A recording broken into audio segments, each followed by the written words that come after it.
Hello again, everybody, and welcome to the Wednesday edition of the Chicago Sports Podcast. We are the Monsters of the Madhouse, and tonight we're going to take a look inside the last episode as they wrapped up Hard Knocks.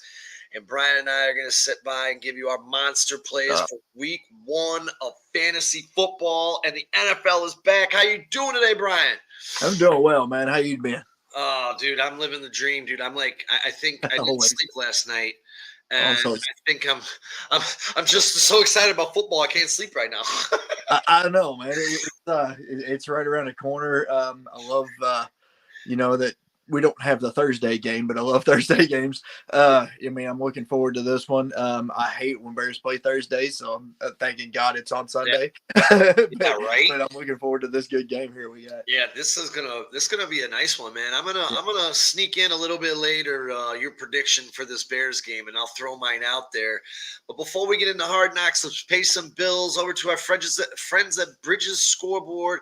It's your Northwest Indiana, Chicago sports headquarters for a Hall of Fame menu and the coldest beer in Chicagoland. To prep for your next Chicago sports night, visit them at bridgesscoreboard.com or call 219-924-2206. So, Brian, they wrapped up Hard Knocks last night, and I'm gonna start with my big surprise, and I guess this is gonna be why I'm a podcaster and I'm sitting here and not in an NFL draft room. We talked a couple of times a couple of weeks ago. We thought Velus Jones shouldn't make this team. And Chad Morton and Jennifer King, man, dude, they absolutely went to bat for him in the team meetings. They sat him down and said, we think you can do everything on the football field, run inside, run outside. I look, man, I'm hoping I'm wrong. I'm hoping this guy comes out and he is Tariq Cohen 2.0. Maybe he is, I did see at one point in there when they were going over polls pointed at the screen and he goes, they did really well, but now they're going to play real competition. So there's that too. What did you think of Velus Jones making this squad? I ain't gonna lie, I hated it. I'm not a fan. I don't like his hands. I know he's really good on kickoffs when he holds onto the ball or fields it cleanly. Yeah. But you seem to notice more of when he doesn't than when he does. And it's just not a good thing for me. The whole time I was yelling at the Hard Knocks screen, just thinking it's like every fan wants Velus Jones gone. I don't know what they're seeing that we're not. I don't know if he's like Mitch Trubisky was with a practice warrior. Right. He's only good in practice, and then you put him on the field, and he don't know what to do. He single-handedly lost us that game against the Redskins 2 years ago on Thursday night. I was like, I don't know how that happened. And then when they came down and said somebody wanted to trade for him, I was like, oh my God, this, they passed that up too.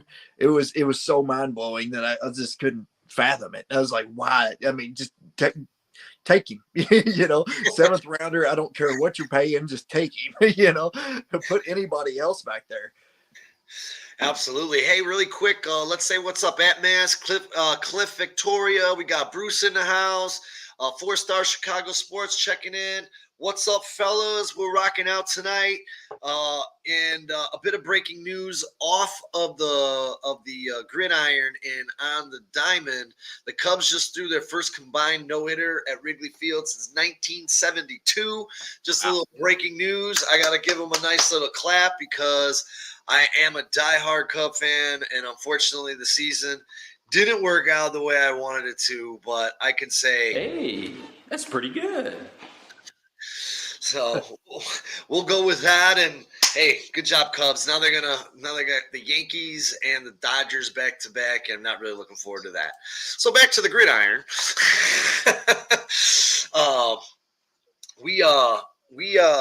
The other thing I took away, and I've been to Hallis Hall. I've been there for some their broadcasts that they do on with Tom Thayer.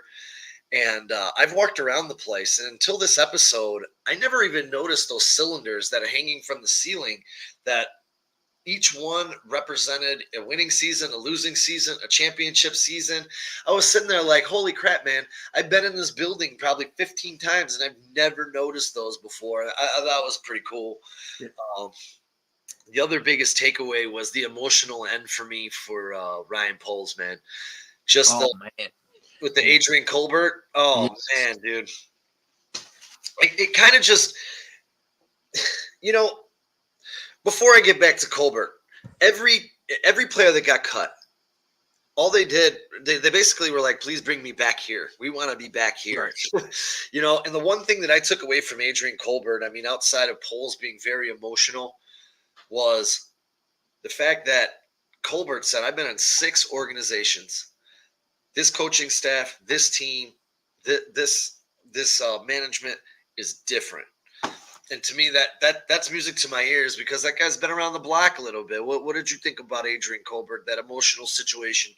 Yeah, it was almost like Poles was going back to when he got cut, is almost what it felt like, that he was having to do it, like almost cutting his own heart out, essentially, is what it was. I mean, it was so rough. The whole time I was thinking, it's like, why, if Poles liked him so much, why didn't he get him back on the practice squad? Because I don't believe Adrian Colbert's on the practice squad. I don't know if he got picked up anywhere. I know he said during that he's going to see where, his life takes him or whatever. I don't know if he rejected something or not, but I was looking over the practice squad list. I was like, I don't think he went there, and it sure wasn't. But yeah, I mean, they all seem to love him. And I mean, he said that from the go. I mean, from day one of like Hard Knocks, he was that. Oh, we lost you, Brian. All right, we'll get right back to Brian. Yeah, last week when he was on and he was walking and talking about the natural stuff and his feet on the ground, I'm like, man, this guy's a little different, and the coaches picked up on that, and it seems as though everybody else picked up on that, and it was really, really nice. For him not to be here anymore, that's sad. It's unfortunate. He did say something about he was on the score today, and he said that There we go. There you go. He said his life is fine. His life was fine after football, and is very fulfilled. So we got Ed jumping in. What's going on, Ed? How we doing today, brother? Great. How are you guys doing? Oh man, we're living the dream. We're living the dream. Talking sports, wrapping up this Chicago Hard Knocks. So, what did you think, really quick, out of the last Hard Knocks? Yeah. I like the show. I liked every show. That's a hard one though. Yeah. The cuts. I yeah, I really like when Poles had to take a little bathroom break. He was tearing up, man, cutting his buddy. I mean, them guys, I guess, got an attachment for. I don't know. Did that guy play in Kansas City or something? That DB that you remember? You know what I'm talking about? Are you talking about Colbert? Yeah, he played there in 2020. Oh, did he? Yep. Did he make the team in KC? I don't know, but I know he's at least on a practice squad. Right on. He really liked that cat, and I couldn't believe he was about to break down there, cutting the dude. That just shows you how hard it could be. You know what I mean? They do form relationships with those guys while they're in camp. Yeah, and that was they said that on the show. That was one of the hardest things, one of the hardest days, and I can only imagine. You have to go in there, and like you said, they build these relationships, and they really start to form this bond, and then they got to cut them loose. And I was really happy for a couple guys. I really wanted Austin Reed over Rippon, and it looks like Rippon was going to win that particular spot. If it would have went that way, he didn't get picked up and signed to the 53 in Minnesota. I really like Austin Reed, man. There was a lot of things about him that just blew me away. He had some really good balls, some really good placement, but they did also say, we like what he has, but it's going to take him a couple years. The Bears are sitting with the 2 rookies and a second-year quarterback on their roster right now. So that's pretty interesting. Yeah, and the second year was an undrafted free agent last year. Yeah, And you know what? I think both of them have developed really well. I know there's some people here that aren't big fans of Tyson Bagent, but I really am. And I really thought from last year to this year he's shown a lot. You know, just him knowing the playbook, just his balls, and just watching him in training camp, the way he was moving, looks like he was picking up things a little bit faster. I'm really happy, and I like the room. And I say this like any other NFL professional football team. If you lose your starting quarterback, your season's in big trouble, plain and simple. So it doesn't really matter to me who the backup is unless you got Brett Favre sitting there to come in like they did with Don Mikowski. You know, we're in big trouble. So, what did you guys, what were you guys thinking with that quarterback room and Velas and some of these things that actually happened and bringing back Theo? Talk to me a little bit, boys.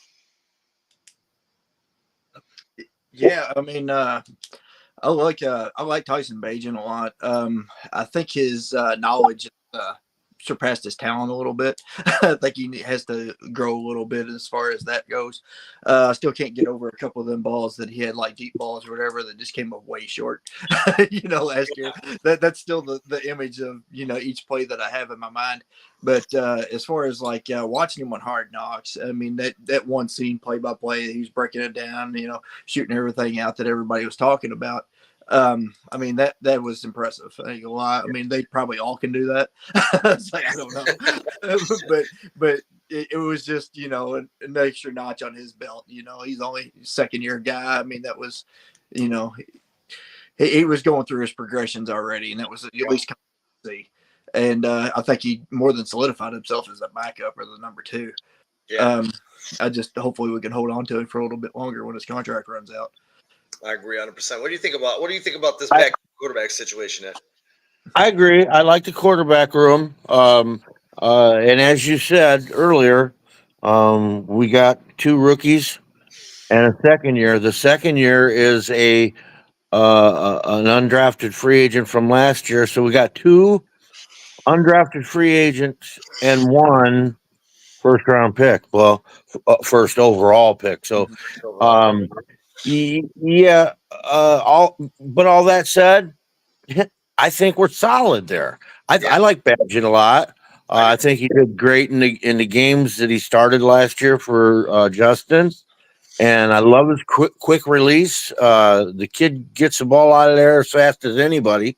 Yeah. On a regular basis. I mean, not occasionally. It's occasional that he holds on to it too long. That boy gets the ball out. He makes a decision and rips it. And I get it. I remember the short passes. That was last year though, and everybody said that's what he worked on all off season was strength and getting that ball further down the field. We'll see if he gets his shot here. I'm hoping to see him late in games when we're blowing people out. Hopefully we are. And speaking of blowing people out, was there anything else that you guys wanted to touch on from this episode of Hard Knocks as it's all wrapped up on the precipice of the start of the 2024 season? No? Not really. I mean, it was kind of, to me, this one was kind of a little disappointing. This last episode is kind of a letdown for me. Yeah. Yeah. I wanted to leave all jacked up and pumped, ready for the season, and then just and then they kind of faded to black at the end. It's I mean, it gave me very much Sopranos vibes. So it's like I was like, I need more. I'm not done. I want to get pumped up. I was wanting some heavy hitting, something like that. It just never came. Love the fact that DJ Moore's having another kid. That was a good little exposure. I forgot about that. Yeah, that was great. But other than that, I mean, that's pretty much it. I mean, it's kind of deflating for me. And your thoughts? How about DJ's house, huh? Uh-huh. That's a split crib. How about Eberflus's house? Holy man! Oh yeah. I've heard great things about that before Hard Knocks, and it didn't let me down. It never disappointed. I was gonna say, I think it was the first episode or the second episode where they had that party at Eberflus's house in that backyard. Holy shit, man! He's definitely got pimp status going on. That's for sure. Yeah, and it's been mentioned. it's been mentioned, not necessarily even on Hard Knocks, but like uh, just in press stuff that we saw before, that everybody gets together at Flus's house. I've heard it, 3 or 4 different times, and then you see why. You know what I mean, when they actually showed it on there. Yeah, that'd be the gathering place. Yeah, right. We're gonna pay one more bill here for Chicagoland's most delicious and fun sports dining experience. Head over to River Street Tavern, located at 102 River Street in East Dundee. Open Tuesday through Sunday. Is your ticket for Chicago's biggest games and most delectable food.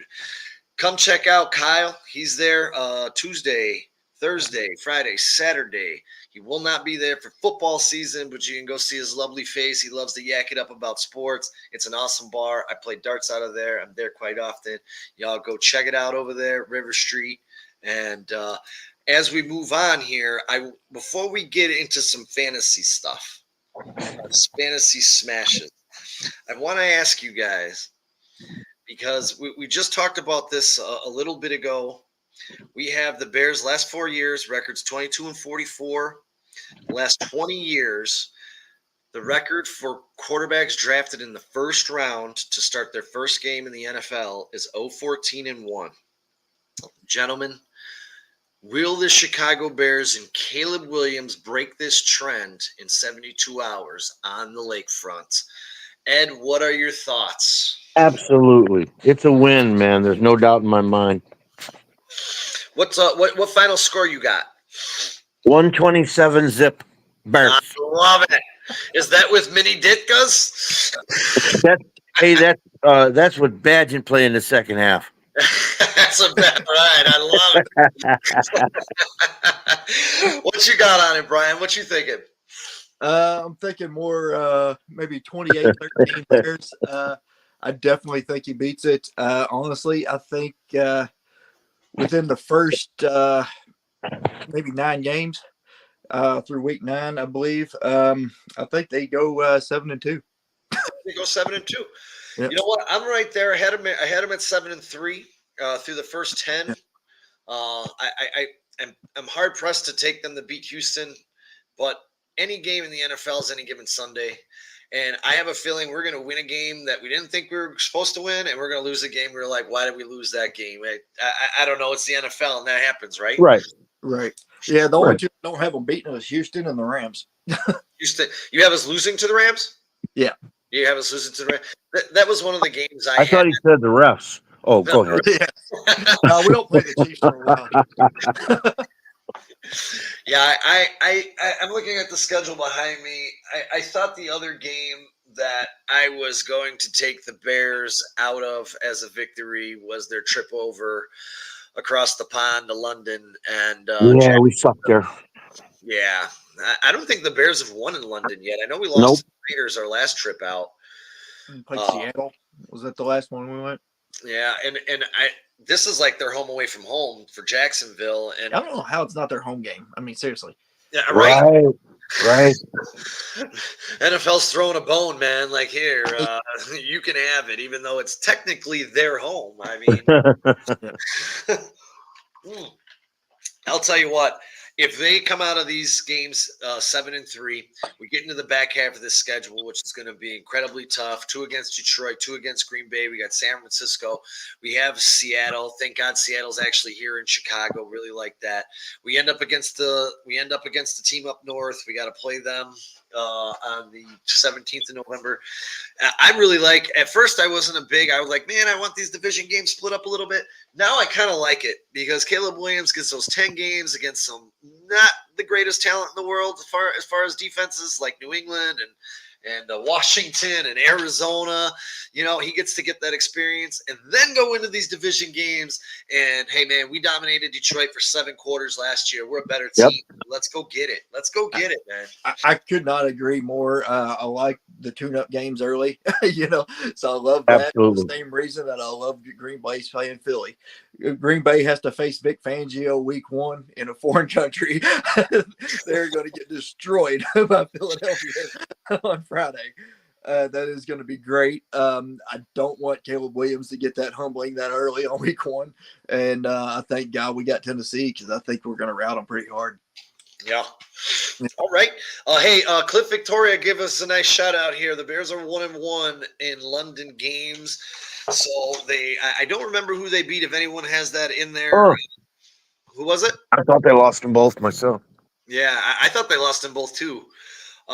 What's going on out there, Bruja? He's checking in. Bear down, buddy. Ant Man's bear down, buddy. Trax is in the house. Bear down, Trax. We are approaching what is the best time of year.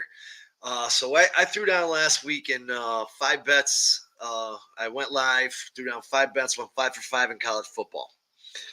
We're going to throw down these smash fantasy bets here that are smash plays for fantasy. And as we do that, I'm going to throw a couple of bets that I've already laid because I probably got $500 laid on all these different parlays already because it's week 1 and I'm just going nuts. But before we do that, we have to pay one more bill, and we have Underdog Fantasy. Underdog Fantasy, my friends, is get into the action. You can use code CSP and get a bonus back on your first deposit. Right now on their promo calendar, they have the Kelsey free pick. They have more money Mondays. No sweat. I'm trying to look at their board. 30% off Thursdays. Right now, you can get up to $1,000 in bonus cash, 50% matchup. Thank you, Trax, for clearing that up to $2,000.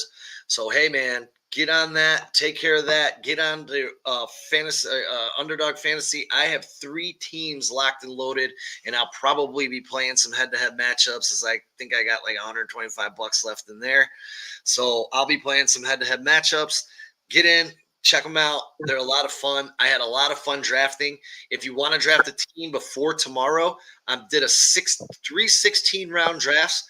I was done in a half an hour to 40 minutes for all of them. I think they give you like 40 seconds to make your draft pick. Wow. Yeah. It's really awesome, though. It was really cool. Really fun. I got into a 2 quarterback, and then I got into 2, and I'm playing for like $3,000 for a $15 entry fee, but it is a season-long league. So go get up there, check it out. It's one of our favorite sponsors. We love them. We're supporting them. Anybody out there, hop on Underdog Fantasy. Let's go. It's the #1 fantasy app in fantasy sports. So, Brian, we were talking, Ed, I know you're kind of caught off guard because we have Ed filling in the spot for our boy Kyle, who's on the DL today. He's under the weather. Get better, Kyle. We'll see you back next week, buddy. He's got to rest up because he's got to make this game on Sunday. I told him you got to get there. So stay in bed, whatever you got to do. Get rid of this and let's go. So, what's up, Brandon? Yeah, what's going on, Brandon? How you doing, man? Starting off with some of these smash plays, I'm going to start off with one of my favorite smash plays of the day. Now, I'm going to roll with Ken Walker. Kenneth Walker's over-under right now is 66. I also smashed that on DraftKings. I got it at 66 just about an hour ago. Dude, last year, Denver's defense led up 24.7 points per game to fantasy running backs. They also gave up 18 touchdowns to fantasy running backs on the season. This is a ground and pound. I think Kenneth Walker smashes the over. He's going to rule for fantasy. Brian, what do you think about Kenneth Walker crushing Denver on Sunday? That's a very, very good possibility. I remember when Russell Wilson actually went over to Denver, and everybody was expecting Denver to, run right over Seattle. Seattle's got more than just that. They've got a lot. They know how to use it well. Don't know how they're going to do it without Shane Waldron. I don't know what that's going to do. But as far as Denver's defensive line, it's not the best, So I think Kenneth Walker's going to have a great day. He's not on my top list yet, but he could be on there. I mean, he's flirting with it. Have a great day. What do you think, Ed? Well, I'm in one league this year. I was in 3 last year, but My number one back is Brees Hall. I grabbed him in the first round. I was drafting out of fifth spot and thinking I was going to end up with Tyreek Hill or Chase. No, everybody grabbed up wide receiver. So I mean, he was a number two guy on our draft board, and I got him at 5. So I'm happy to have him. But I was going to go wide receiver. I wanted to, but I couldn't pass up Brees Hall. But he starts with, I mean, they got a tough one. He's got San Francisco, Yeah, and it's going to be tough sailing there. But he's a badass, So I love um, Brees Hall. Brees Hall was my keeper, and this week I have Brees Hall. Ooh, do I not? I have him at number 5 on my list. I have him scrolling on the bottom. I had Kyron Williams and Joe Mixon just outside the top 10 this week. And as far as drafting goes, I agree with you. Brees Hall outside of CMC was my number 1 running back. I believe he's going to smash this season for the New York Football Jets. Yeah. My second smash play is James Cook. And to throw a bet in there, I bet James Cook over 88 rushing and receiving this week. The Cardinals allowed the most points to running backs last season, 15 points in 10 times, including 5 times fantasy running backs put up 27 points. I'm going to say let James cook because I think that's what he's going to do. Look, like, yeah, I've I got had him last year. I love that dude. Couldn't get him. He got snagged. So I got Alvin Kamara as my number 2. Okay, what do you got, Bruce, this week, buddy? Or do you agree with James Cook? I've got James Cook at number 5 on my list. I think he's solid. He's kind of a do-it-all guy. I'm kind of waiting for him to do the Dalvin Cook move and just like dominate one solid year, But I don't think his drop off is going to be as strong. He is actually the 3rd play at running back that I have this week. Okay, I got him just ahead of Barkley, and my top running back is actually A-Chain. they changed. I think he's going to go off this week because I think Miami is actually going to put it on Jacksonville, and he's going to get a lot of touches. Yeah, That dude's amazing. yeah. He's lightning fast. And he's actually number 3 on my fantasy week this week. So A-Chain is. So I've got 2 players ahead of him.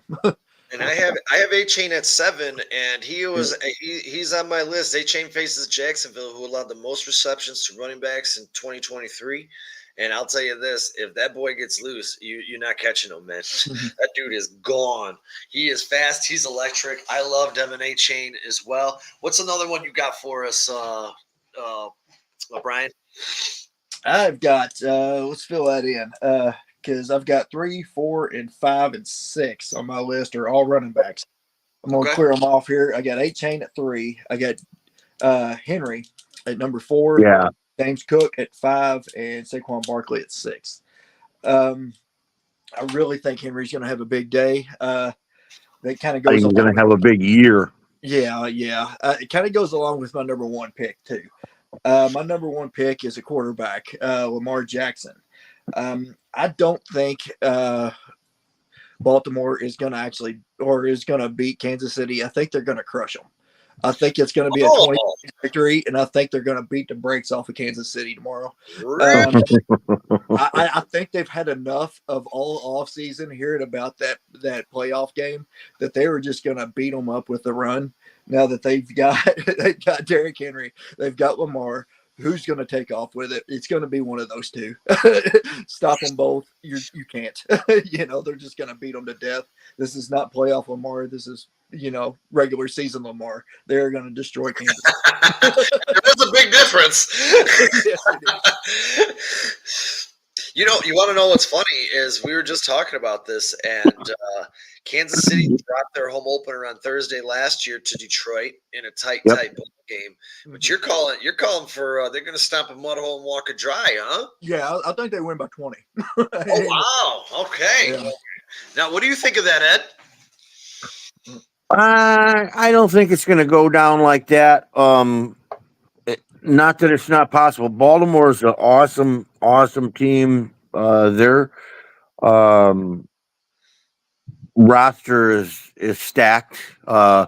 They added some pieces, and especially Henry. I mean, I really think Henry's got a lot left in the tank.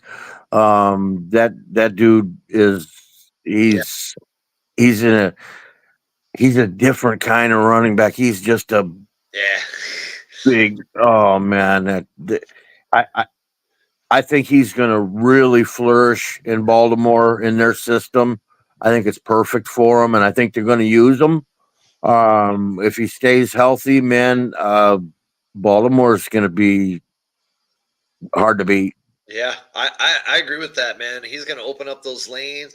You're going to have a lot more freer running space for Zay Flowers, Mark Andrews. You can't stack the box. I actually have Baltimore winning that very tough AFC North this year, which every game in that division is just going to be amazing to watch as this season goes along.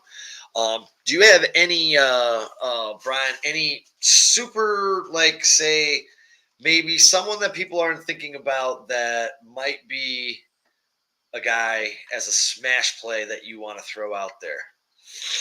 Uh, I think the biggest wide receiver. I mean, he's the well-known guy. He's been doing it for years. It's no surprise, really. It's Mike Evans. He's number 2 on my list. I don't. I mean, DJ Moore destroyed Washington secondary last year, Yeah. and if Mike Evans gets loose, Baker Mayfield's just going to lock in on him and keep chucking it to him. I mean, it's just going to happen. For Mike Evans, he faces a defense last year in Washington, folks, that gave up the most yards and receiving touchdowns. Brian, I'm with you on that smash play, 1,000,000%. Ed? I got nothing, guys. Yeah. Okay. I'll give you my favorite smash play at wide receiver. If this guy can replicate what he did last year, Nico Collins absolutely went bonkers against Indianapolis. In the first game, he had 7 for $146 and a touchdown. Second game, he had 9 for $195 and a touchdown. 341 receiving yards on 16 receptions and 2 touchdowns. That's 21 yards per catch. And the Colts didn't improve that secondary at all. I know there's a few more mouths to feed in Houston, but I think I'm going to pack Nico Collins up, and I'm going to ride that horse this weekend if I'm playing any head-to-head matchups on DraftKings or any other things. So what do you think about Nico Collins today, boys? This week, excuse me. I love Nico. He just got paid. Usually you come out at least a couple of games hot, like Khalil Mack did. you gotta show you're worth that money. And I don't know if Tank Dell's right or not. They say Diggs is good, but I mean, you kind of got to see what kind of headspace he's in. Nico Collins going to get locked in. In that same game, though, you got to also look at Michael Pittman Jr. Yeah. I mean, Richardson, he's still a one-ring quarterback, and he's going to lock in on a little bit on Michael Pittman Jr., so he could have a good day too, whether he's open or not.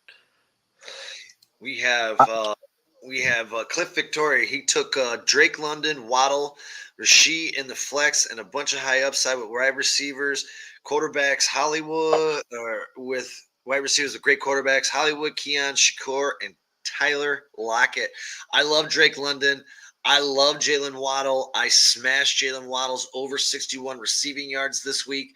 I did not touch anything in this Kansas City game. I don't know what to do as far as ball distribution with Worthy and Kelsey and Rice. And now they're saying Pacheco's going to catch balls. I'll probably get something on Houston or on Kansas City next week. I'm just going to kind of wait and see how this game plays out tomorrow a little bit. What do you got? What do you got in this? I like Nico Collins. I had him last year. I wasn't able to get him this year. I'm trying to remember who I picked up. Oh, I got Puka Nakua, which I mean, I stole him off of waivers first round last year, and he was like, Yeah. what a what a dude, man! A rookie last year, he was better than he did better last year overall than Cooper Cup did in that offense. Mhm. Um, so I was happy to grab him up. I think he's going to be fine this year. Everybody says he's going to. He just almost has to, take a step down this year. He can't sustain that. I think he can. I think the kid's a beast. So I was glad to get him. I forget who else I got as my starting wide receivers, but who was the second one? Man, I don't know. I'm old. I forget shit, but I know I got like Zay Flowers is on my bench. I think that kid's gonna shine in Mhm. Baltimore. I got Gabriel Davis. Down there waiting to pounce on him. I like him. I liked him a lot in Buffalo, but he had a lot of games where he just kind of disappeared. But man, he's a long ball threat anytime. Just it's kind of hard to count on him for on a weekly basis. You know what I mean? Yeah. I picked up Roma Doomsday, my only bear I got to get. I was trying to get. Uh, um, Williams, but I got somebody jumped in front of me and got him. Um, and that's a guy. You guys, and we talked earlier about the last Hard Knock show. You see that you see that guy, his routes, even in practice. I mean, he is so smooth. He's not the fastest guy on the field by his 40 time, but you wouldn't know it watching him. He's at full speed on his second step, man, and he's so fluid and so smooth. That Mhm. that kid's beyond his experience for sure. Talent wise in his route running and that. You saw JJ having trouble staying with him on his break. um I'm hoping. No, I'm leaving him down, not bringing him up week one. But I'm hoping after week one to be putting him up and leaving him up in the rotation for the rest of the year because I really, really, I think he's going to take over that second spot. Um, uh, over that cat we got from the Chargers, Allen. Yeah. Yeah. I do He's too. just And I he, think long term coming down, let's say, 6 weeks, I think you might see or an injury. I know that they're reporting a little foot injury right now to Keenan Allen. I don't know how serious it is. I saw Montez Sweat on the injury report. That probably scares me more than anything on this it roster. does. Yeah. Oh, I don't know if it's her toe or what's going on there. But I don't think anything was very, very, very serious with any of these injuries for the Bears. So I'm not too concerned. I did want to touch on Cliff Victoria really quick with Kyler Murray as being his quarterback. Cliff, in my first draft this year, I went right after the Dachshund of the Desert, Kyler Murray, and decided I wanted him. I drafted Marvin Harrison. It's two keeper league. I had the seventh pick. I took Harrison, came back in the third round and paired him with Kyler Murray. And I'm hoping that's going to be a great combo. I could see Marvin Harrison, 1,500 yards, 10 touchdowns this year on 80, 90 catches. I mean, there's nobody else. And the freaking Cardinals defense is so putrid. They're going to be playing from behind a lot. So I really do like that play. I really like Trey McBride this week too. I like that Buffalo Arizona matchup for a lot of fantasy purposes. Oh yeah. Got a lot of interesting aspects of that. I don't know what Curtis Samuel's going to do, but I'm kind of curious of how that's going to work out. I'd really like to see that that thrive. But you got a lot of interest in that. James Cook's in there. Yeah. And Yeah. And go ahead. that reminds me of another late pick. I was real happy to grab. I grabbed that Shakir, Mhm. Oh yeah, He's an and interesting guy. and Yeah. and that dude, he may end up being Buffalo's number one wide receiver this year. I think. hey, and I want to throw this out there really quick because I see some guys saying, they got gypped on tight ends. I got a little smash tight end play for you guys, dude. Kate Otten is playing Washington. Washington yielded the third most points to tight ends in 2023. So if you're desperate, you didn't get anybody you want, he might be worth a gamble. I do like him to get into the end zone, and I love Baker Mayfield. I love that offense. I don't love the team as a whole. I do see him as about 9-8 at the end of the year, but Kate Otten might be a little smash secret play. Don't kill me next week if he doesn't get a touchdown. But when you have a team that's that awful um, against a position and you're desperate, take a flyer, man, because you never know. He can wind up with 2 touchdowns, and he just Right. Yeah, they're gonna make you prove that they can stop it. yeah, right, exactly. Too. For those who started, we jumped the gun because we were on receivers. Let me jump back up really quick because I did want to get 2 more receivers out to you guys.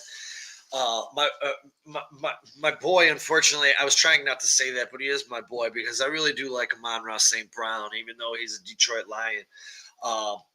He right now his prop is at 80 yards. Last year in his sole game against the Rams, he had 7 receptions for 110 yards. He went over his receiving prop, which is 80 yards, 78% of his home games last year, compared to 60% on the road. They are at home against pretty awful, not great defense, but there was a lot of yards in that playoff game. It wound up 24-23. Stafford threw for 367. Goff threw for 277. Gibbs and Monty both had a touchdown in that game. I can see this game. It's got the highest over at 51 of the week. I could see it getting pretty close, but I'm pushing a lot of unders in week 1, especially with the Bears. I'm taking the Bears. I actually took the Bears up to 47, took the under, and I took the Titans plus the 5. So hopefully you guys aren't right that they're going to smash them, because if they do, I got a loser in the belt. Well, I like Amon-Ra St. Brown. I had him before, and I don't have him this year. I do still think he's going to do well. This particular week, I don't think he's going to do as well as you say. I think he's going to be held back a little bit because uh, they're going to throw 3 touchdowns to Sam Laporta, Yeah. my tight end. Got some skin in that game, huh? I think yeah. Matt just said he totally disagrees with you. Yeah, well, I mean, Kyle Brandt said it last year going in that it's time that we stop considering Jalen Ramsey one of the top corners in the league because he's just. He said he's very easily get beat, which is also the same reason why I think the Bears are going to beat the Titans. I mean, their safeties are solid. I mean, you're not going to beat them deep. I mean, Will Levis, he got a cannon. He wants to show it. That's his quote. He wants to throw it deep. You can't beat the Bears deep. I mean, it's just not going to happen. They're going to have that covered. So that's another. Yeah, we got a stellar back end on the I D. got you, Cliff. Go ahead. Yeah, it's just a reason why I don't think the Titans have a chance. I mean, it's not a good game for Will Levis at all. Yeah. Really quick back on that Matthew Stafford Detroit game. Matthew Stafford's fantasy points his last 2 games back in Detroit, 33.2, 26.7. I'm probably playing him because I know Detroit's defense got better adding Reader. They're going to be very tough to run against. That's why I have Kyron out of my top 10 for running backs this week. I still think they're going to be susceptible to the pass. They have Branch back there, but the rest of Detroit secondary to me is very questionable. They have a bunch of rookies back there, and I don't trust rookie DBs or safety in their first couple years. So Aunt Mass is agreeing with me, saying Stafford's will have a career day. He's had a couple, man. 367, 2 touchdowns in that wild card game, man. That's a lot of passing yards, dude. It's only scored 23 points too. That's pretty crazy. Yeah. Yeah, I'm not quite sure who to root for there. I don't know if we're at Detroit's level yet to be able to take the division, or we're going to be competing with the Rams later on for a wild card. So, Right? I mean, it could go either way, and either way, it could be good for the Bears. And that's what makes that game on September 29th so important against the Rams. Yeah, it really does. Yeah, it could be huge. I mean, Hey guys, just to back up just a little bit, I'm with you on the 7-3 start in the first 10 games. I'm with that. And I, as earlier stated, the schedule itself works out great for building this thing together, taking them easier teams. What a great schedule. We got all that. I think we got like I want to say it was like 5 of the 7 lowest rated teams in the league in that first stretch there. And then like you say, we get into the thick of the schedule and all of our division, and that's going to be tough. Our division is a tough division. It is. But fellas, we're going 5-1 in the division, and we're winning it. Oof. 5-1. We're going 12. We're going 12-5 overall. 5-1 in the division. All right. I got us losing to both to Green Bay and splitting with Detroit, and everybody sweeping the Vikings. Well, actually, I was going with a split with Green Bay, sweeping Detroit and Minnesota. I can easily see that happening, but yeah, I just until I see the Bears beat Green Bay, I can't pick them to beat Green Bay. So I hear you. I hear you. Well, it's about to happen. Yeah, well, I hope you're right. We got a few minutes left. I'm going to get to a couple more smash starts before we get out of here. We're going to help you out at that tight end position really quick, and then we'll smash some quarterbacks. My top 10 are going to scroll at the bottom. For those, I know the Jets have a top defense, and they were one of the stingiest defenses last year. But don't let that stop you from starting George Kittle. They were allowing 17.4 points per game to fantasy tight ends last year, the 9th most in fantasy. So I would say if you're going to look somewhere, I'd look away from Debo. Maybe Ayuk with a slow start because he didn't have a lot of training camp. You also got Sauce Gardner in that backfield. Maybe George Kittle's going to be a nice ticket. I'd look for that to be a really low-scoring game. The Niners at home last year allowed 206 passing yards and 290 total offensive yards per home game. I'm not looking for a lot of offense in that Jets 49ers game. If you got CMC, I mean, he's a walking fantasy point, but this is going to be a tough matchup and a very interesting game. So what do you guys think about George Kittle, CMC, these guys against this top-rated Jets defense? Oh God, that's interesting. Them Jets, what they did last year with like 5 different quarterbacks, I mean, that was pretty much solely their defense. Yeah.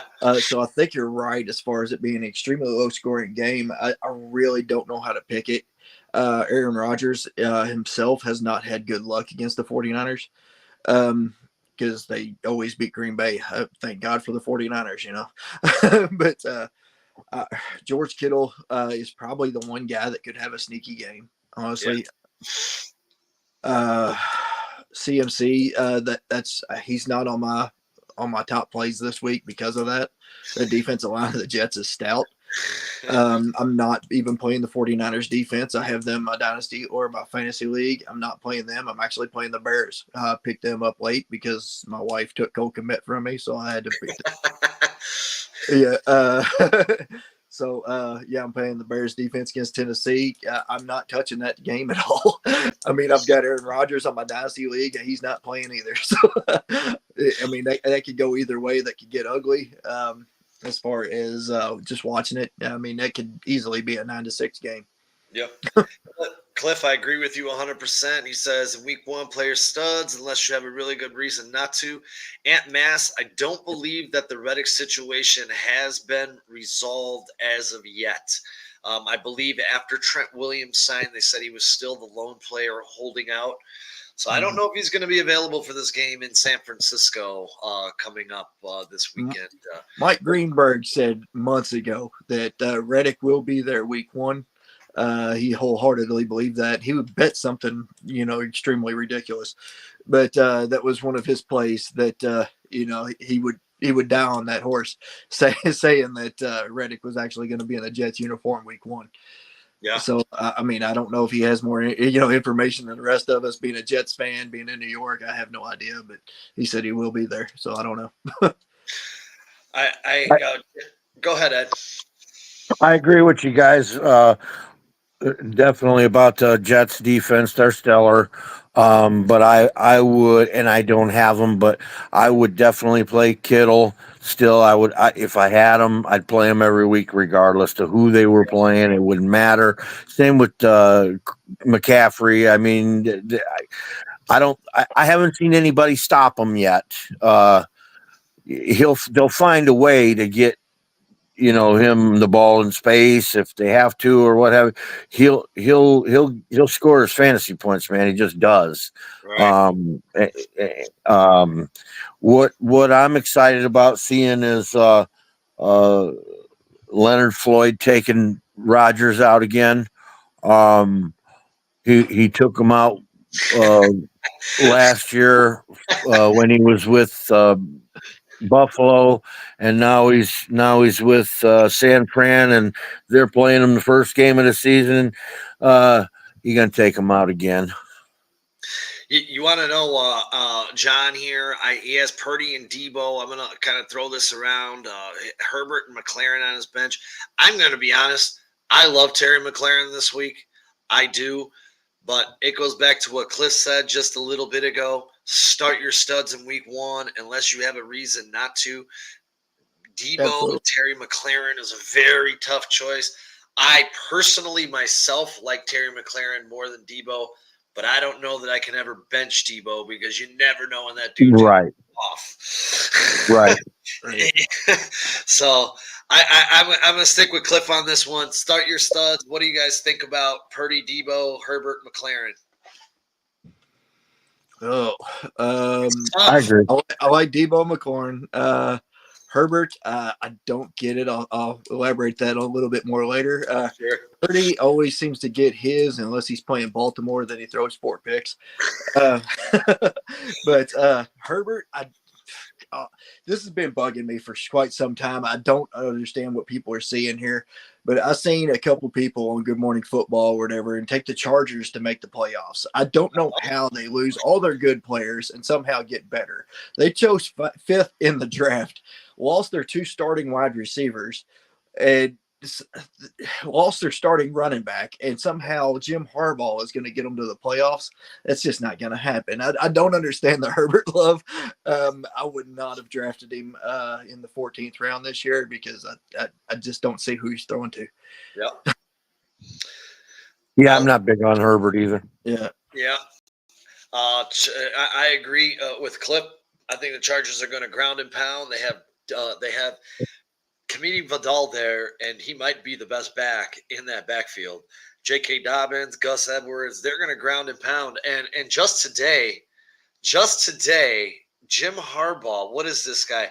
They just have this massive tight end or a fullback. Hold on. I got to look at this size. Oh, 6'4", 300. Yeah, Scott Madlock, Mhm. 6'4". Oh my God, football is back, baby. Holy mackerel. Yeah. He might be clearing some holes. I mean, that's an offensive lineman as your fullback, for the love of Christ. He's going to get 1 yard every time, but he's not getting 2. He's going to be winded.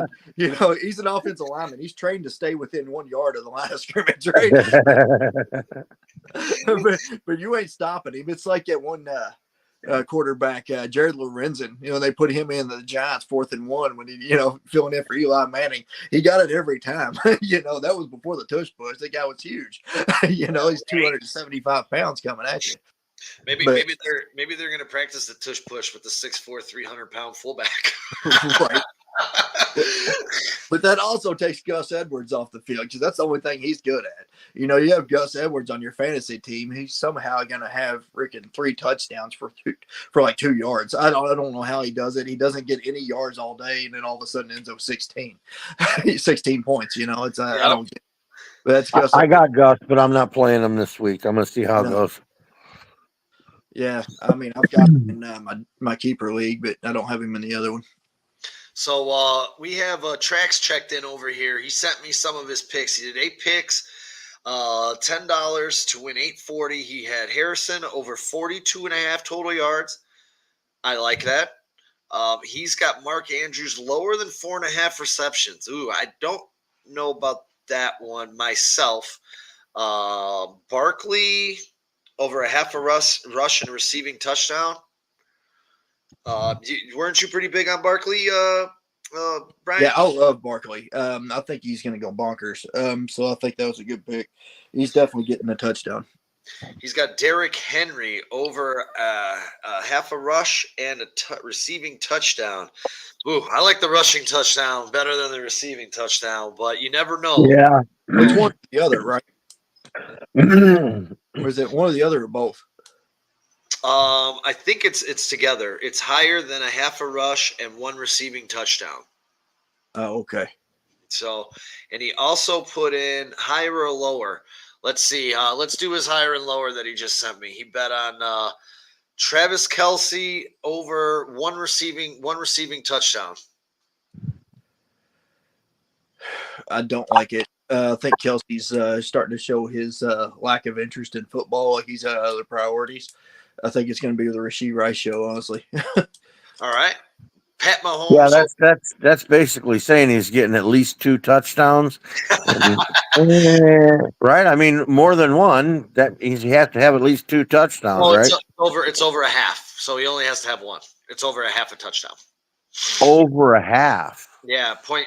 Oh, so one touchdown. Yeah. Okay. Well, I don't know if it's safe. I don't know if you want to say it's safe because I'm with you. He's kind of slowing down a bit.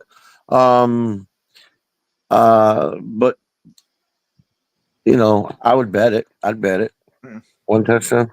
Yeah, I'd bet against it. I just don't like him. He's I mean, I've got him on my keeper league.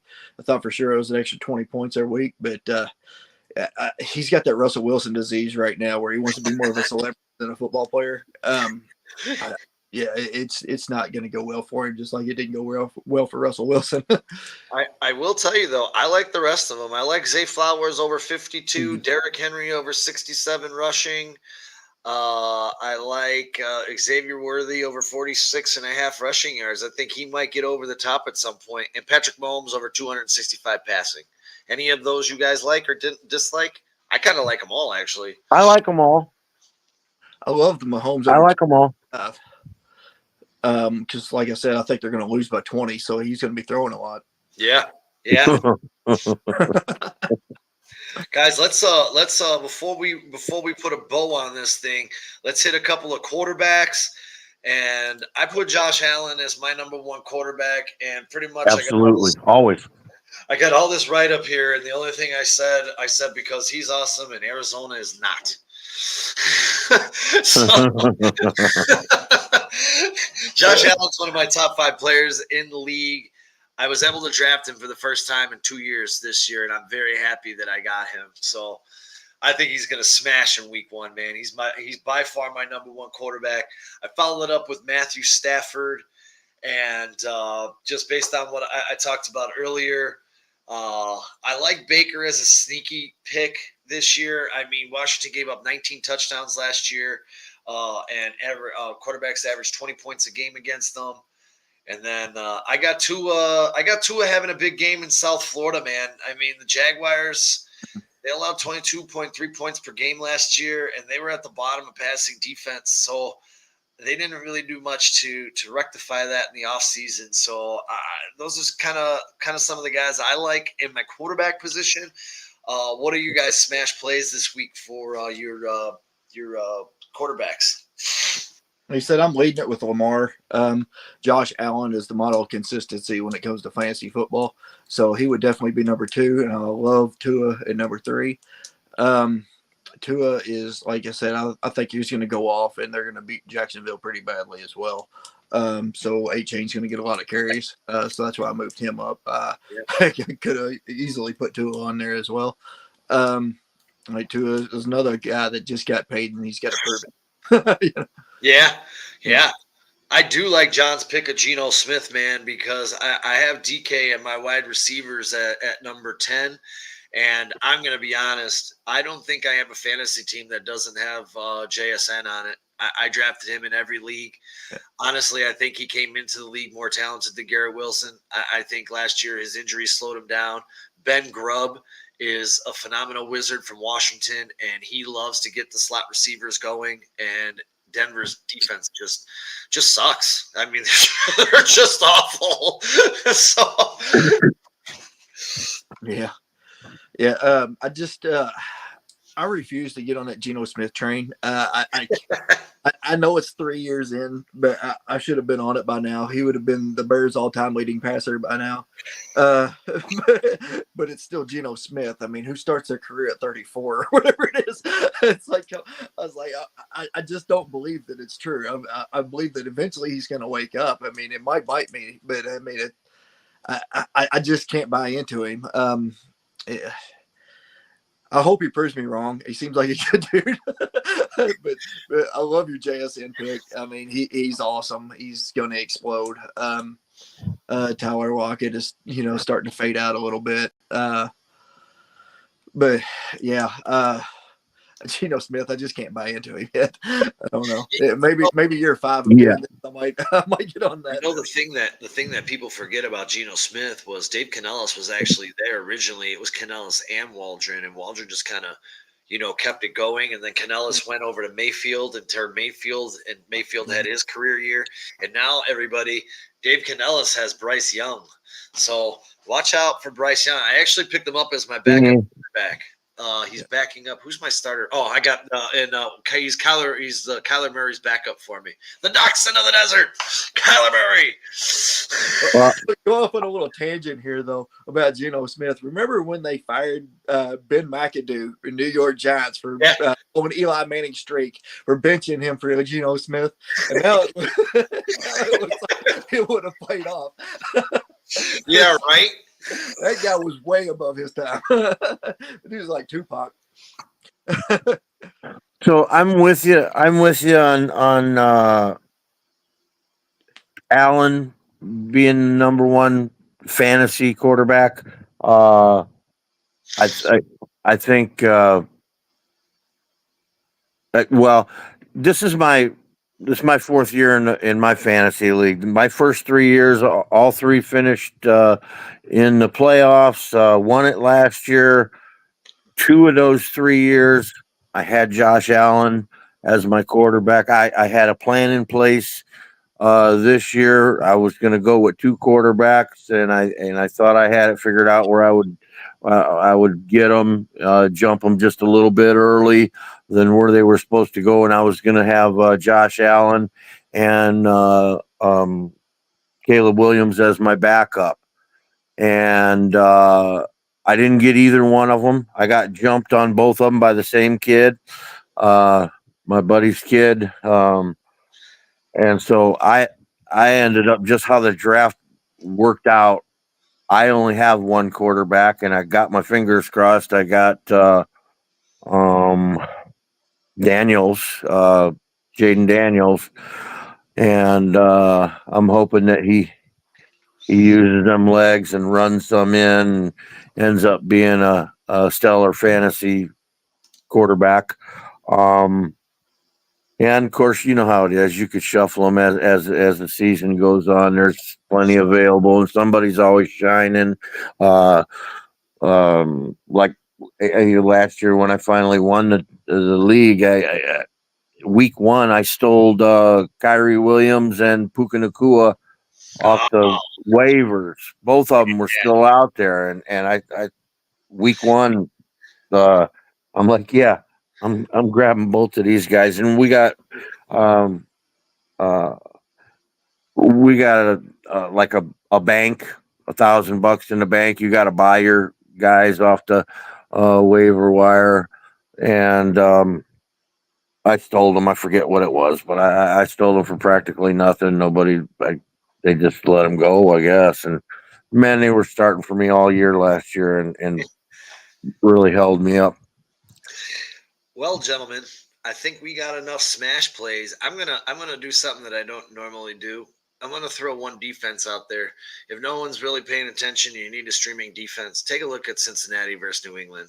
I love that one. Yeah, I'm gonna put it on my top 5. I dropped the Eagles Yeah. defense yesterday and picked up Seattle to start them against New England. You know what? Trey Hendrickson's and still get after quarterbacks. Jacoby Brissett sucks. You know, I got hosed. I was actually about to take the Texans D, and the dude right before me was like, "Oh, I'll take Texans." I'm like, "Damn it!" It was the last good defense on the board, and besides the Eagles, which I don't know how good their defense is going to be this year. I'm not sold on the Eagles like a lot of other people are. I love the Eagles defense. I do too. It's just solely because of Vic Fangio. I mean, it's just Right. the guy's a genius. I mean, he's really the best defensive coordinator I think in the league. I don't really think that anybody really compares to him. But if he's got the horses, he's going to send them. you know. Yeah, there's a lot of defensive coordinators in the league that come from this tree. Yeah, absolutely. Yeah. Did you have any smash picks you want to get out there, Brian, before we put a bow on this thing? I got a little bit of a sleeper one. Go ahead. Thank you, because I got one too. Damn it. Thank you. This is going to hit home for Bears fans. Darnell Mooney. I think he's going to be a stellar one all year. He's a smart play, solid flex option. I mean, I think he's just blow up.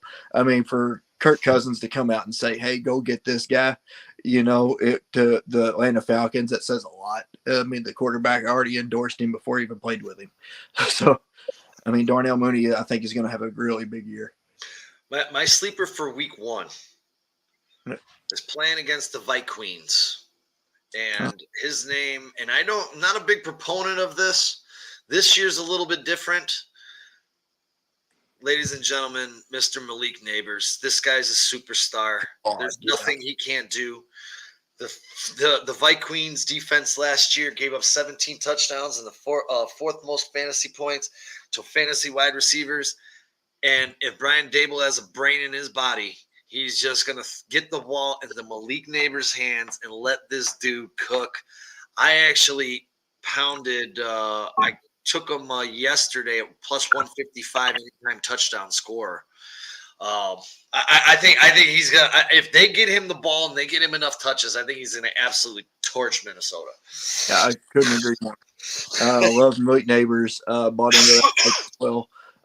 Guy just looks like he's a different animal. I mean, he really does. I don't even know what kind of comparison that you could put on that guy, but I mean, he's who were they calling him? Antonio Brown before he got there, but he's a lot bigger than him. Yeah. So I would just say slap superstar on him and let's go, because right. What can't he do? You know, he could. I don't know. I mean, it's mind blowing just watching him. I mean, dude's something else. I was praying he was going to follow the Bears, but I knew he wasn't going to make it to 9. I knew there was a slim chance he was making it to number 9. Mm-hmm. And here, I'm not a big proponent of this either. I'll throw one more out there. Javonte Williams. Seattle was putrid against the run. You know, you still got Jaleel McLaughlin there, so that could go either way. That's why I didn't really put it in my smash starts. But if you're desperate, Seattle's run defense was the second worst or third worst in the NFL last year.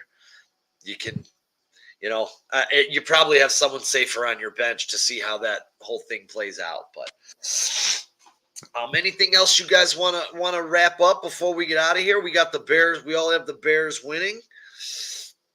Got to say thank you to our sponsors out there. Bridges Scoreboard, River Street Tavern, TC's World of Wonders, Serendipity Ice Cream, and of course, we cannot forget Underdog Fantasy. Guys, get out there. They're matching 50%. I believe that he said, up to $1,000 or up to $2,000. Get in, play. They make it super, super easy once you get in there. Go check them out. They have our support, so let's give them some support since they're supporting everybody. I gotta say, the season is here, boys. We're not going to talk again until after Victory Monday. Right on. So Love it. don't forget to get your Victory Chicken Monday for Victory Monday, boys. Thank you, everybody. Thank you, Cliff. Thank you, John. Thank you, Bruce.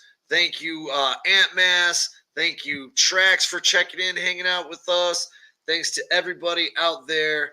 We love you guys. We appreciate you more than you know, because without you, there would be no us. Thank you, guys. Bear down. Let's go. Thanks. Right on. Thanks, guys.